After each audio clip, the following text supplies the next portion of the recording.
Hello friends, welcome back again in technical ज्ञान। Friends, technical ज्ञान में आज बात करेंगे प्रैक्टिकल क्वेश्चन के बारे में कि कैपेसिटर जो है डीसी करंट को क्यों ब्लॉक कर देता है और एसी करंट को अपने थ्रू क्यों पास करता है। मीन्स अगर किसी भी सर्किट में आपने कैपेसिटर लगा रखा है, उसमें आपने एसी वोल्टेज अप्लाइड किया तो एसी वोल्टेज को या एसी करंट को पास करेगा, जबकि डीसी वोल्टेज और करंट को वो पास नहीं करता है, स्टॉप कर देता है। तो इसके पीछे का रीज़न क्या है, क्योंकि बहुत सारे लोग इस पर बहस कर रहे हैं, बहुत सारा डिस्कशन चल रहा है कि इसके पीछे का लॉजिक क्या है, क्यों ऐसा करता है कैपेसिटर।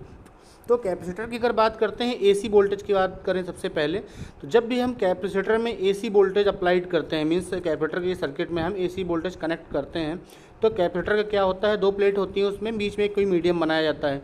तो एक प्लेट जो कैपेसिटर का है उसमें पॉजिटिव एंड अनदर दूसरा प्लेट जो है निगेटिव होता है, बीच में मीडियम रहता है। तो जब भी हम इसको एसी वोल्टेज देते हैं तो ये पॉजिटिव भी चार्ज हो जाता है और निगेटिव भी चार्ज हो जाता है। इससे क्या होता है, अल्टरनेटिंग करंट में क्या होता है, इनका दोनों का डायरेक्शन चेंज होता रहता है। एसी प्लस माइनस इनका डायरेक्शन चेंज होता रहता है अल्टरनेटिंग करंट में। और कैपेसिटर क्या होता है, वो भी अपने डायरेक्शन को चेंज कर लेता है इसी के अकॉर्डिंग, प्लस माइनस और चार्ज और डिस्चार्ज होता रहता है। तो ये जो कंटिन्यूस प्रोसेस है एसी वोल्टेज में, वो कंटिन्यूस रहता है। इसलिए क्या होता है कि कैपेसिटर हमारा हमेशा कंटिन्यू रहता है, एसी करंट को पास करता रहता है। यही एक सबसे बेसिक रीज़न है। अब सेकंड बात करते हैं कि डीसी वोल्टेज के बारे में।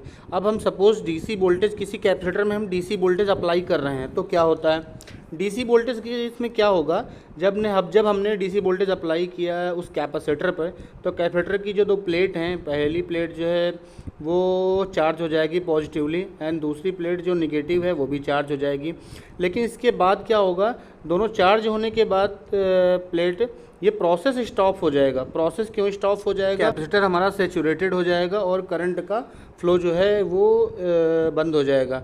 यही एक रीज़न है कि जो हमारा डीसी करंट है वो कैपेसिटर जो है हमारा डीसी करंट को पास नहीं करता है और एसी करंट को कैपेसिटर हमारा इजीली पास करता है। अब इस कंडीशन में होगा क्या अगर कैपेसिटर हमारा करंट के फ्लो को कैसे करेगा, किस तरह से बिहेव करेगा, एक्ट कैसे करेगा। तो होगा क्या, कैपेसिटर क्या करता है, ब्लॉक कर देता है करंट के फ्लो को और डीसी करंट को क्या करता है, ओपन सर्किट करता है। मींस डीसी को बिहेव करता है ओपन सर्किट की तरफ। तो इसलिए क्या है, ये बेसिक रीज़न है इसका। अगर हम क्या करते हैं, कंडीशन सपोज ऐसा बनाते हैं कि डीसी वोल्टेज का हम इंक्रीज करते हैं, तो क्या होगा कैपेसिटर क्या होगा, हमारा डैमेज हो जाएगा इस कंडीशन में। इसलिए क्या करते हैं, कैपेसिटर को हमेशा as a open circuit use किया जाता है, हमेशा करंट को पास कराने के लिए डीसी सर्किट में। जब भी डीसी वोल्टेज अप्लाई किया जाता है कैपेसिटर पे, तो ओपन सर्किट की तरह ही वो एक्ट करता है, मीन्स ओपन सर्किट रहेगा उसमें। होपफुली आपको एसी वोल्टेज और डीसी वोल्टेज कैपेसिटर के थ्रू पास होते हैं, दूसरा नहीं होता है, अच्छे से समझ में आ गया होगा। मिलते हैं ऐसे किसी और वीडियो में, तब तक के लिए नमस्कार, धन्यवाद।